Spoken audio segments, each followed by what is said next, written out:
اعوذ باللہ من الشیطان الرجیم، بسم اللہ الرحمن الرحیم۔ آپ میرا چینل سورہ نجف دیکھ رہے ہیں۔ سید اقتدار علی خان۔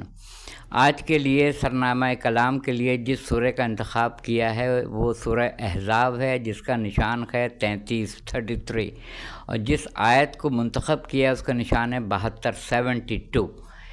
اس عظیم الشان آیت میں اللہ تعالیٰ نے کیا بات کہی ہے؟ ہم نے اپنی امانتیں، اللہ تعالیٰ بھی امانتیں پیش کرتا ہے، اگر دنیا والے کرتے ہیں تو اللہ بھی پیش کرتا ہے۔ ہم نے اپنی امانتیں کس کو پیش کی؟ ہم نے اپنی امانتیں آسمانوں کو پیش کی، سماوات۔ آسمان نے انکار کر دیا، آسمانوں نے انکار کر دیا۔ پھر ہم نے اپنی امانت زمین کو پیش کی، زمین نے انکار کر دیا۔ پھر ہم نے اپنی امانت کو پہاڑ جبال پہ کہا، پیش کر دیا، جبال نے انکار کر دیا، پہاڑ نے۔ انسان آگے بڑھا اور انسان نے آگے بڑھ کے اس امانت کو لے لیا۔ انسان ظالم تھا، انسان جاہل تھا۔ عقل یہ کہتی ہے کہ جس نے انکار کیا تھا اس نے حکم عدولی کی تھی اللہ تعالیٰ کی۔ اللہ تعالیٰ کوئی امانت دے اور کوئی کسی میں یہ ہمت ہے کہ وہ امانت لینے سے انکار کر دے؟ غور کیجیے گا، آسمانوں نے انکار کیا، زمین نے انکار کیا، پہاڑ نے انکار کیا۔ انسان آگے بڑھا، بڑھ کے اس امانت کو لے لیا۔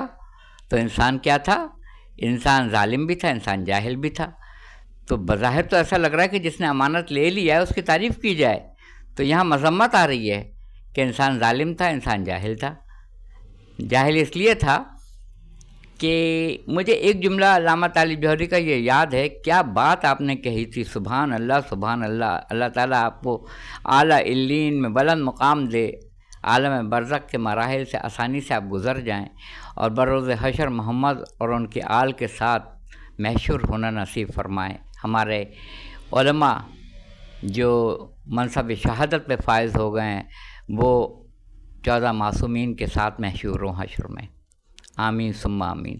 وہ فرمایا کرتے تھے کہ سورہ جمعہ کی ابتدائی آیت ہے کہ کائنات کا ذرہ ذرہ اس کی عبادت کر رہا ہے۔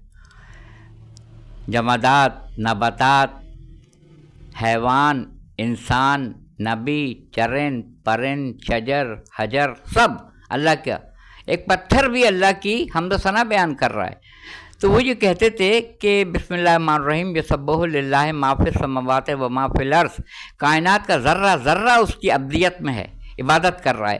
تو ان کا خوبصورت جملہ تھا طالب جوہری مرحوم کا کہ اگر سطح شعور نہ ہو تو عبادت کیسی؟ عبادت بتا رہی ہے کہ سطح شعور ہے، جس کو جتنا بھی شعور دیا گیا ہو۔ تو ہم نے اپنی امانتیں دیں تو آسمان سمجھ گیا کہ ہم امانت کو نہیں اٹھا سکتے ہیں، زمین سمجھ گئی کہ ہم امانت کے بار کو نہیں اٹھا سکتے ہیں، پہاڑ سمجھ گیا کہ ہم اس بار کو نہیں اٹھا سکتے ہیں۔ انسان کے پاس عقل کم تھی، جبکہ تھی، اس کو پتہ نہیں تھا کہ میں امانت میں خیانت کروں گا۔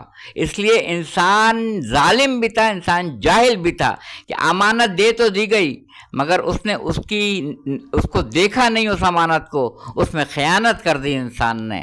یہ بہت غور طلب آیت ہے، سورہ احزاب 33واں سورہ، آیت کا نشان 72۔ اس کو پڑھیے گا، دیکھیے گا اور اس پہ غور کیجیے گا کہ انسان واحد وہ ہے جس نے امانت میں خیانت کی ہے۔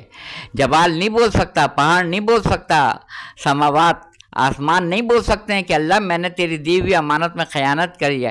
انسان نے آگے بڑھ کے اس امانت کو لیا اور اس کے بار کو، بوجھ کو نہیں اٹھایا، امانت میں خیانت کی ہے انسان نے۔ اس لیے انسان ظالم بھی تھا، انسان جاہل بھی تھا۔ اپنے کمنٹس دیجیے گا، میرے چینل کو سبسکرائب کیجیے گا، سورہ نجف کو، اور اپنے کمنٹ سے مجھے آگاہ کیجیے گا۔ وآخر دعوانا الحمدللہ رب العالمین۔